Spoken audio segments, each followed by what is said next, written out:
In early 1968, a Soviet K-129 submarine carrying 3 nuclear missiles and 2 nuclear torpedoes vanished in the North Pacific. The Soviet Navy launched a massive search operation, but they were looking in the wrong place. Because the sub had deviated from its patrol route, the Soviet fleet eventually abandoned the search, but the United States was listening. Using the SOSUS hydrophone network, U.S. Navy intelligence identified the specific acoustic signature of an implosion, allowing them to triangulate the wreck to within 5 miles.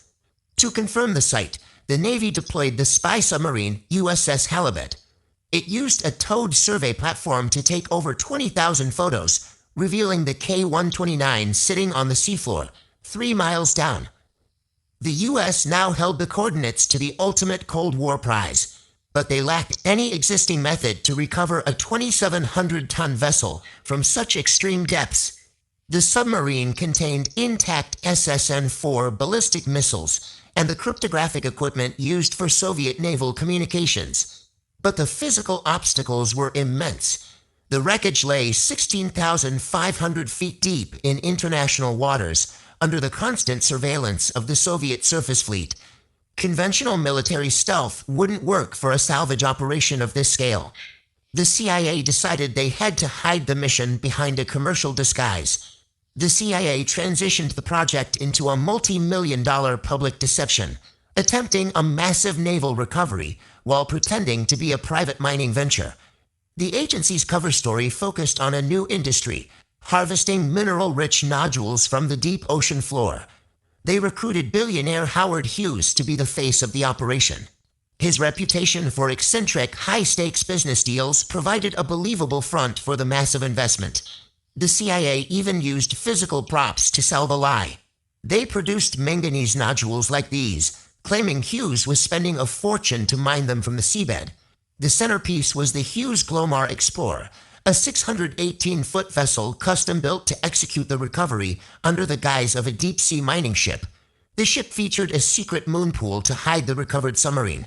To maintain secrecy, the mechanical claw, Clementine, was loaded from a submerged barge beneath the Glomar Explorer, hoisting the rig directly into its belly out of sight.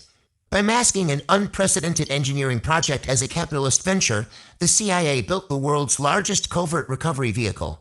In August 1974, the Glomar Explorer arrived at the site. After outweighting Soviet surveillance vessels by pretending to mine the seafloor, they began the lift. At 16,500 feet, the equipment faced near-freezing temperatures and immense hydrostatic pressure. At 4,900 meters, the capture vehicle had to withstand a massive hydrostatic pressure of 7,150 psi. The claw's raging steel fingers proved vulnerable to hydrogen embrittlement in the freezing seawater. At 3,000 meters, the steel failed, and multiple mechanical fingers sheared off. 2/3 of the submarine section, including the ballistic missiles and cryptographic hardware, broke away and plummeted back to the seafloor. The crew successfully recovered only a 38-foot forward section. It contained 2 nuclear torpedoes and the bodies of 6 Soviet submariners.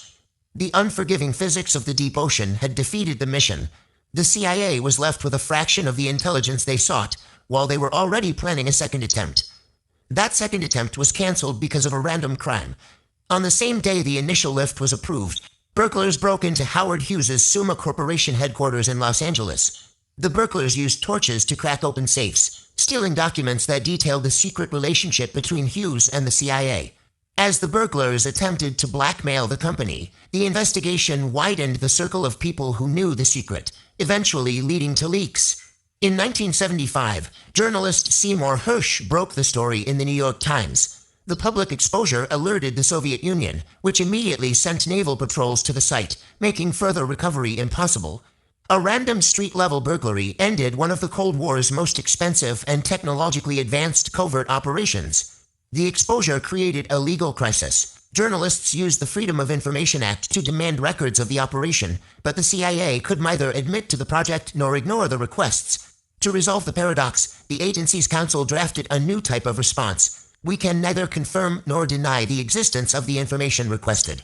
This Glomar response became a standard legal tool, allowing government agencies to acknowledge a request without validating the existence of secret records. The legacy of the cover story reached even further. The CIA's fake reports about the wealth of the deep ocean were so convincing that they sparked a diplomatic panic among developing nations. These nations feared that industrialized powers would monopolize the seabed, leading to an international movement to declare the ocean floor the common heritage of mankind. Project Azorian failed to retrieve the primary targets. However, the details of its mining cover story accelerated the UN negotiations that eventually established the International Seabed Authority.